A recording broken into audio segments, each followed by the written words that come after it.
This is an example. I'm standing on the sidewalk from a SPLOST project where a ditch used to be. And the ditch managed the water that ran off the property, and it acted like a mini detention pond. There's a culvert under the driveway, and ditch ran down the other direction. Anyhow, I'm standing at the next door neighbor's driveway. Right here there was another culvert, and it joined the ditches that continue on down this way to where no, that's Glen Ives. We're standing straight across from Surrey Trail. Okay, so the drainage, this curb and gutter for the Lower Roswell Road SPLOST, it's done.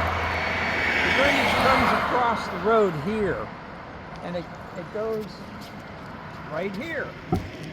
Come over this way and get a close-up. See those gray rocks down there? That's where the drainage for curb and gutter comes out across from Surrey Trail. They threw a little rock here. As you can see, it's getting accumulated and blocked up. Well, the gutters are getting blocked up. And when I cleaned them out myself a year or so ago, because water was accumulating in front of St. Leon's and people were spraying through puddles, they're going to hydroplane. This storm water from the road and the SPLOST now goes and an existing dry stream bed that's been here since the Indians in Cobb County. This drainage goes through these lines. Now this is right behind Glen Ives, and you can show the houses right up here. But it sits on my neighbor all the way to the back, and it conjoins with another feature that comes across his property, draining all the neighbors' properties, and ends up in a creek, goes to a pond behind Glen Ives, and then goes into Forest Brook and works its way to the river. There's one thing you should know. They said they were going to make it safer, but now people speed around this curve at over 45 miles an hour. And one wet morning, somebody slid, knocked the mailbox down, and cracked the telephone pole over there on the other side of the property. A lot of other accidents happened. When it was icy, there was a girl upside down in her car after the safety improvements. There's been other wrecks too. Mark on the road right away. The high pressure sewer main with the green top. They actually pump the sewage up around the curve, and there's no sewer tap here because of that. We're standing in front of St. Leon's entrance, which is at the crest of the height of the crown for the water to flow down Lower Roswell towards Little William. These drains all lead this way. We're going to show you where they end up. All these properties, and beginning with down the high ground to Forest Brook, they all drain across the back line of my property. And okay, the water from this point goes down this way into Forest Brook, and then it winds around and eventually comes down near Little William and comes out into the river. This is the point that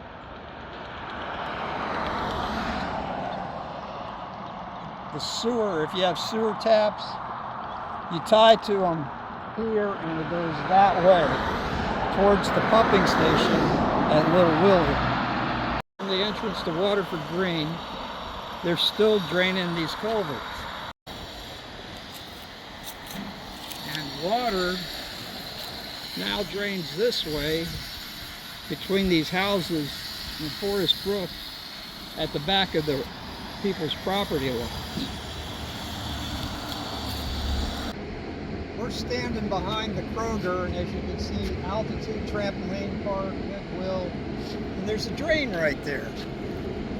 Now this whole Kroger shopping center has drains, and I looked on the maps and stormwater, they all go out to the road on Johnson's Ferry and connect with the curb and gutter drains. They go down Johnson's Ferry a ways, and then they cut across underneath the road. Okay, we're still in the Kroger shopping center. We're behind Sport Clips in front of Trampoline Park. There's the breezeway, and there's the other drain that drains this whole like a basin and goes out to Johnson's Ferry. We're going to go around the edge of the building, and then we'll get in the front lot. But anyhow, this whole area is impervious surface and drains into a DOT collector for curb and gutter. The point I want to make is all this stormwater needs to be under DOT, and since they don't have money to maintain our roads and they're doing SPLOS with them, they need to be engineered into the SPLOS if they're going to do something. But this property is older than any of the rest around here, and there's no detention facilities on it, and when it gets redeveloped, they put features that do all that instead of taking it out to the street where you gotta eventually you gotta cross Johnson's Ferry with these pipes. After years, they'll collapse, just like at the Dobbins base. They say, oh, it was built in the 40s and it collapsed. Well, they widened the roads, they dumped more water in it, and Dobbins in World War II was a lot of grass strip. There wasn't all concrete, so this was an airstrip. Park Air is named after a little private plane airport, and I'm sure in its day they had drainage features, and they put it into the ditches when Johnson's Ferry's a 2-lane road. But anyway, that just need a little history here and what we're up against, and so we can find a solution. I'm looking for a dialogue. I'm not looking to say there's one size fits all, but like I was showing around those R20 properties, nobody on an R20 property should be charged a stormwater fee, especially when DOT with a SPLOS project dumps it in our yards. And there's the problem. Now, where all the major flooding occurs is down in South Cobb, because they're at the bottom of the hill. Everything slopes down to them. And Collins Drive, they let the beavers, make habitat, and that's why that road floods. It's like a swamp over there now where the polo fields used to be. And that becomes the feds and their introduction of wildlife and all that mess again. But basically people don't need to be building in wetlands, and that's what they're doing. This just shows everything around Park Air goes into a drain that ends up in front on Johnson's Ferry. You can see they even put what look like speed bumps to direct the water into this drain. Now if you shine the camera over where the fence and the woods are, that used to be a cornfield, and it got developed when, around 2008, before that happened. And basically all the water slopes down everybody's backyard and it goes out to the front, and they got a little detention pond in there. But I can't tell you if it's tied to the stormwater, because I got the prints and Park Air is tied to the drains that go on Johnson's Ferry. Intersection of Davidson Road and Lower Roswell. And we're going to go over there after we finish with Park Air and show you what they do instead of piping it into the curb and gutter. Okay, this is a Park Air, Kroger, Dollar Tree, Johnny's Pizza, and all this stuff on this former aviation site. Okay, see these high voltage transmission lines? They tie to Morgan Falls and other places, but that's why the airplane field had to go. You can't have planes flying around these wires. And right there is the basin pulling the water from all this big portion of this parking lot.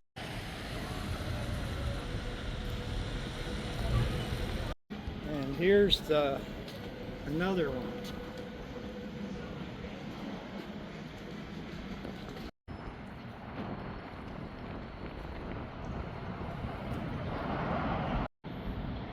Park area, Taco Bell on the right, and you can see where the water comes, but the only place for it to go, there's no grates. You can see the mud, the water drains here. You can see the pollen line from the rain yesterday, and it has to drain into where the Tijuana Joe's parking lot is because it's lower.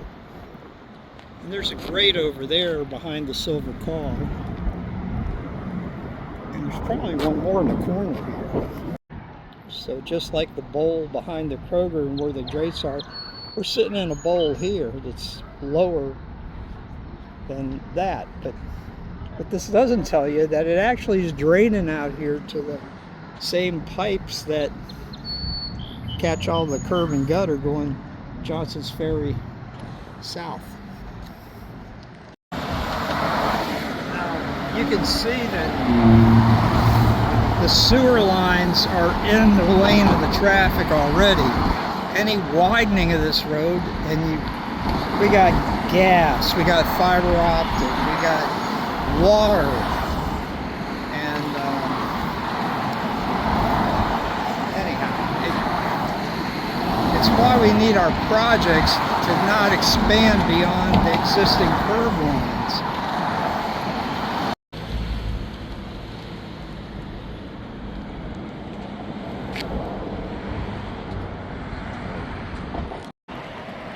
This is still in the Park Air area.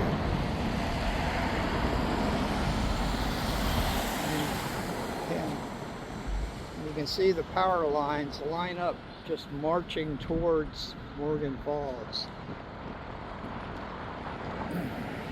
A dam on the Chattahoochee that when the Corps of Engineers releases water, and they do this midday for peak power in the summertime, if they're holding back water and they release it and it's raining a lot, that's what the biggest flooding cause is. Things that Cobb County Stormwater, DOT, nobody can control when they release the water out of Lanier and all the dams below Lanier. This is either a water main cover or stormwater cover. If it has holes in it, it's not sewer. So along here is curb and gutter. And on rainy days, I've seen these hold water and water go out into the roadway. It means that it's not clean. But the plats that Cobb County has showed that the drainage for these parking lots that I showed you all the grades ties into a closed pipe, goes that way beyond the traffic light, and some point down the road it turns across. Now behind Mavis Tires, and I know this because the previous owner told me, water ends up at the back of that lot, which backs up to, see the cell phone towers over here? There is a creek back there, and the houses on Woodlawn back up to this wet spot too. That's where they're dumping that water. Okay, this is stormwater. It goes south towards the river. Okay, on a high rainy day when there's more than this here even, this is what clogs the grate that puts the water out into the roadway that you get hydroplaning from. And you see this road drains into curb and gutter too. So This is another grate coming off the parking lot at Park Air. And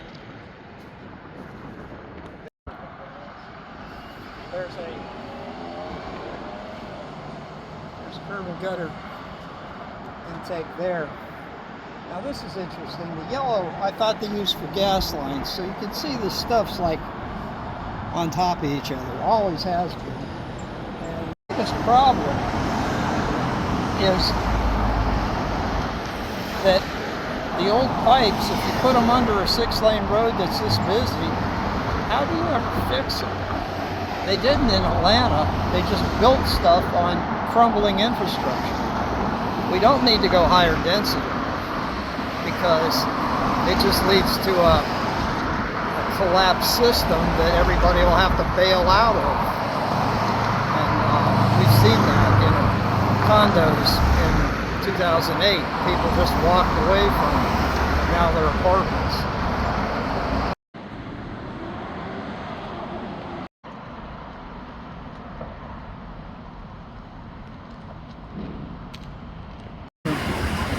Okay, this is that subdivision that was built next to the park here, and this is the detention pond on the corner of the property backing up to Kroger and Johnson's Ferry.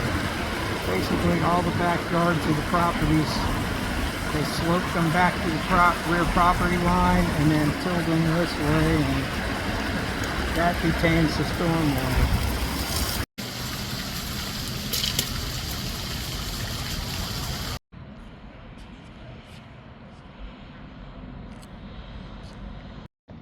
Okay, now there's another stormwater collector, and if you notice, county rents, they had an owned library up at another shopping center. They sold it and they opted to rent. But if we put a stormwater tax on this, the poster child of everything, why you should do that, all impervious surface, already piped into the street, what, the county's going to pay it and then we're going to pay more? And we already, in our water bills, are paying sales tax. You know, so you're going to put a fee on something, and then you're going to sales tax it to go to a splost. And you know what? How many double, triple, quadruple taxation? You know, you got the millage rate, you can change it. Now, it's at your peril, but basically, you got to live within our means. The citizens of Cobb County can quit using our money to make improvements for development. And I'd love to hear someone talk about if this place was under redevelopment powers law, and then they're given a pass on school taxes until it generates more income being residential.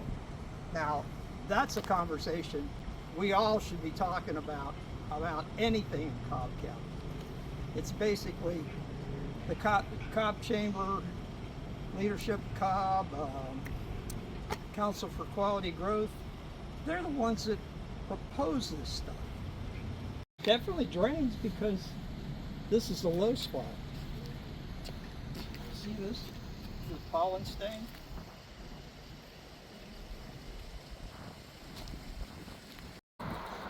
Okay, we're at the BP at Johnson's Ferry, across from the new development that backs up to Kroger. Somewhere along here, the pipe that drains the curb and gutter transverses Johnson's Ferry, and it goes here.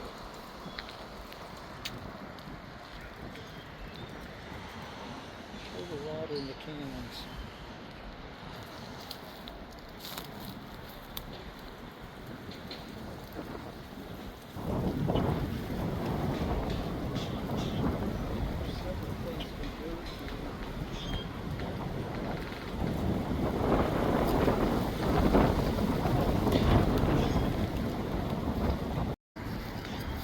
The homes that back up to this from Woodlawn, this is a natural drainage area. It's active when it's raining, not when it's not. Now, this is all stuff that's been here untouched since Cobb County came into existence. And it's part of the natural drainage basin.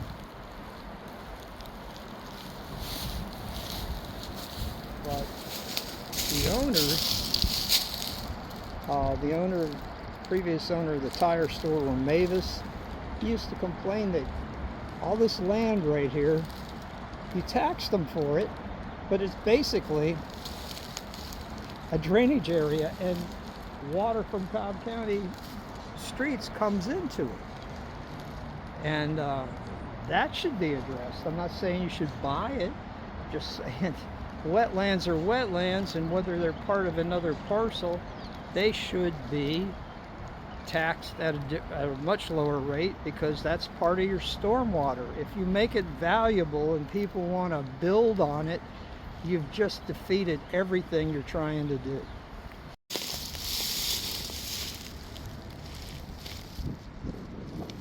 So this is where the water from Park Air goes. This is where the water from Johnson's Ferry goes.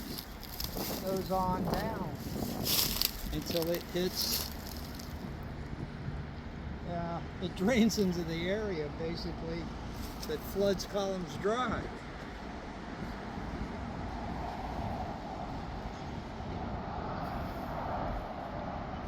This is not the problem. There needs to be no tax on this. The problem is the roads are where you put the pipes under that failed, just like the big mess from Dobbins.